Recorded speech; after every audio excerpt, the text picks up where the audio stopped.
is Oromo Voice Radio English program. Oromo Voice Radio is broadcasting to Oromia at 16-meter band or 17,850 kilohertz or on oromovoice.org website.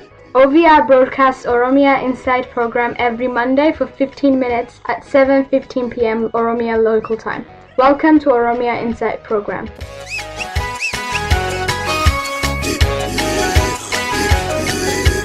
Welcome to Oromia Insight. My name is Ali Galato. I have a special guest today, our host, Soreti Kadir. Soreti, just to start with, for someone who actually don't know much about Soreti, who is Soreti?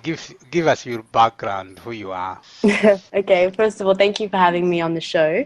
So who is Soreti? It's a really great question. So I am in 3 words, I would describe myself as a community facilitator, an artist, and a writer / emerging writer, depending on the term that you prefer to use. And so basically a lot of my time revolves around community events, community coordination and curating community activities, especially within the African diaspora in Melbourne and in Australia. And when I'm not doing that, I'm a spoken word artist, so performance poetry is what I really love doing, and that's taken on quite a huge chunk of my time over the last couple of months, nearly a year type thing.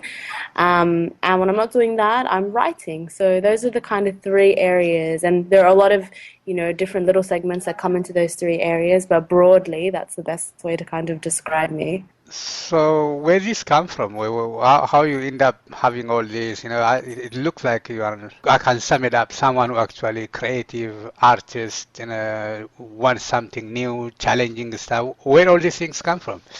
I guess having been around community for so long, like the first, way I was ever involved with community work was through the Oromo community in Melbourne. And that was at a really young age, like maybe 13 or 14. And so over the years, I guess when you're doing the same thing or you're working in the same line of work, you do look for ways to make it a lot more interesting. And I have personally tried to find ways where my contribution can be, something that hasn't kind of been explored before, or being able to bring something new to the table when it comes to community development is really important when we want to, if we want to talk about progression and stuff. So there are a multitude of reasons. It's more so I have decided this is the best way that I can be of use to my community, because these are the best skills that I have, being creative. And so it's a whole multitude of things. So that actually takes you to university. At the moment you are studying art. Why you actually choose that path? Yeah. So I'm studying an arts degree. Arts means different things to different people in different parts of the world. Here an arts degree is more so like social science based, and so I'm majoring in international politics and sociology. The reason is because when I first went to university, I was very unsure about what I wanted to study, and an arts degree I knew was very social science based, and that was what I knew generally that I'd be interested in, so I went for that. And as the years have gone by, I've found myself drawn towards the politics side and the sociology side. Not necessarily because I want to be a politician or because I want to be a sociologist, but more so because these 2 fields or these 2 areas of thinking allow me to look at things from different perspectives in terms of my line of work. And so it's quite, even though it's theoretical and it's theory-based, I can make it practical in my day-to-day work. And so that's mainly why I lent towards those 2 majors. So where you are in the degree, are you finishing or you started off? Or? I am. So I have a very interesting relationship with university, I think is the best way to put it. I didn't go in and, go and do every semester one after the other. I did a lot of things in between and working and, building and whatever. And so I am in my second-ish kind of year, but I don't really know when the finish date is going to be. I'm just kind of taking it at my own pace and seeing how I go, because there are a lot of things I do outside of university as well. And I don't see university as being the central, most important, defining aspect of my life. I see it as something that could help me and could aid, what I already have. But for me, it's not like, university is a be-all and end-all, and so I'm just kind of taking it as I go. I've seen once you actually take part on Al Jazeera, the Oromo First thing. Can you, what was your involvement? How you get into that? And you ask a question or you make a comment, if I can remember? Yeah, it was a while ago actually, now that I think about it. I think it was in 2013, so about 2 years ago. How did I get involved? I think somebody told me that they were looking for submissions or something and they were going to be doing a show on that, and I was really interested in this whole concept of being Oromo first, and this is the first time that I had seen an issue that I saw to be really important to the like family and community here in Australia take a global stage, like a global platform.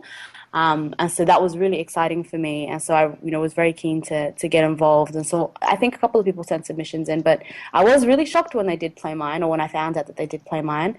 And I don't remember exactly what I said, but it was something along the lines of, what I tried to describe in the short time I had was the fact that a political system that is built on injustice, or a democratic system, or a so-called democratic system that is built on injustice and that capitalizes off injustice cannot stand forever.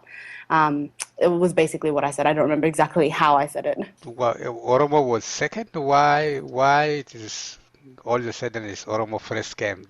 How does that really matter? I think because for a lot of people, the Oromo identity in the Ethiopian context was forced to be secondary to a more broad Ethiopian identity, and that can be problematic for people who don't actually wholly identify culturally or socially Ethiopian per se identity. And when you experience that kind of cultural suffocation or cultural marginalization, when you get the opportunity to really proclaim, what a particular identity means to you, you do that quite forcefully. And I think that was what was being done. People were forcefully saying and demanding that they were Oromo first, and there was nothing anybody could do to change that. And so I think it was quite a powerful statement. How can you summarize the relationship between Ethiopia and Oromo then? How can I? Okay, well, I am not a political theorist yet, but I can give it my best shot. How can I?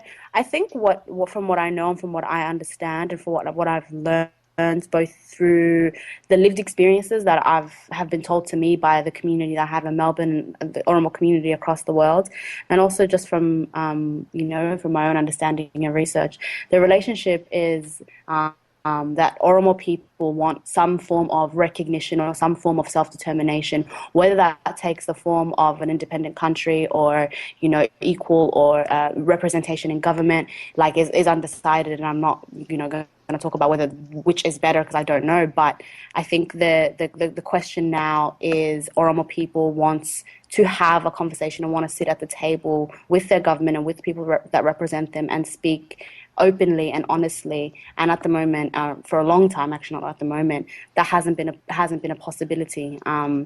And so I think now, especially with a lot of young people and a lot of the movements that are taking force in the country and also in the diaspora, this need to speak is becoming more and more apparent. And so, the relationship between Ethiopia and Oromo people, I think, can be described in a lot of ways. But I think it's that's still developing its own foundations, or at least in today's context. And yeah, that's really the best way to describe it. I don't think there is a particular way to sum it up and say, this is what it is, because it is. I think it means different things to people of different generations. People from the diaspora and people in the country, people who fought in the civil wars and people who didn't fight in the civil wars and have secondary information about what happened. And so it's a whole multitude of things that I think affect the perspective of what is the relationship between Ethiopia and Oromos. But generally, wherever you come from, whatever perspective you come from, I think the need is to be able to speak honestly and openly with government, or to say that, if that's not the case, we're going to forcefully keep pushing for that to be the case. I hope that makes some sense. Yeah, absolutely. You actually take part on Oromo protest as well when the Oromo university student killed in Oromia. Yeah. How was that? What that protest achieved, in your opinion? So that was the first time that a real relationship built between Oromo communities, Oromo diasporas in different places in the world. So I think it was quite a globally coordinated and curated event, which was fantastic to see. For me, what it achieved, I think from a personal perspective and from like a grassroots community perspective, it gave people the opportunity to finally, demonstrate, their grievances or, their grief even, to the public. Despite who was listening, it was the fact that people had the opportunity to finally, express something. And that means a lot just on a very individualistic and communal basis. Despite looking at the actual political or social effects of the actual demonstrations, it did a lot for the morale of our community, not only in Australia, but also around the world.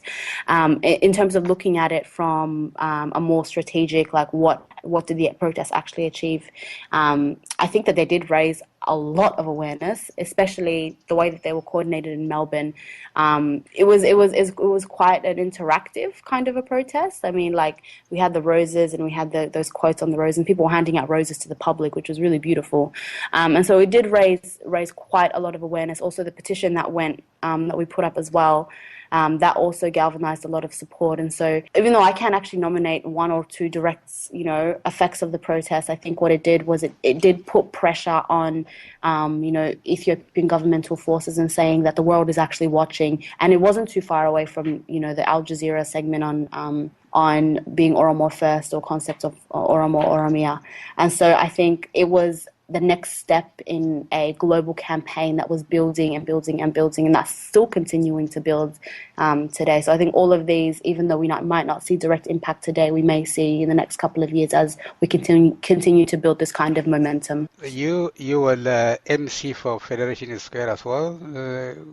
Having that kind of event, what that actually adding to the overall movement of the Oromos in terms of achieving what they want to achieve, and how you felt hosting that event last year? So I guess how I felt, I was very excited, and that was something that like I was working towards, but it was maybe like it was a bit of like a dream come true. And I've been involved in Federation Square since the first year that we held it, with the fashion show, and then kind of and I was really young back then, and given the opportunity and everything. In terms of like what that kind of an event, what does it do for Oromos or the Oromo struggle? I think it's Oromos understand how important cultural preservation or culture in terms of dance and song is, to them and to their struggle, just because it was such a central, it was such an important kind of way of expressing resistance when, like direct fighting was happening. And even now, when self-determination is still being sought, these kind of cultural practices are really intrinsic to Oromos being able to, determine their own type of kind of voice. And so being able to showcase those cultures, even if it's not for other people, just for yourselves, to be able to do it in an open place, to be able to not feel restricted when you're doing that, is in itself a form of resistance, because these are the kind of things that our community were not able to do when they were living in Ethiopia, or they felt afraid to do or were punished for doing. And so the opportunity to do that freely and to do that without any restraint is quite a huge, I think it makes a huge it makes a huge mark. It says a lot, I think. Yeah, last year especially about 36,000 people tuned into watching the Federation Square live, because it was streamed over the internet from. Yeah. So doing that kind of things, is that odd or create a problem for the Oromos?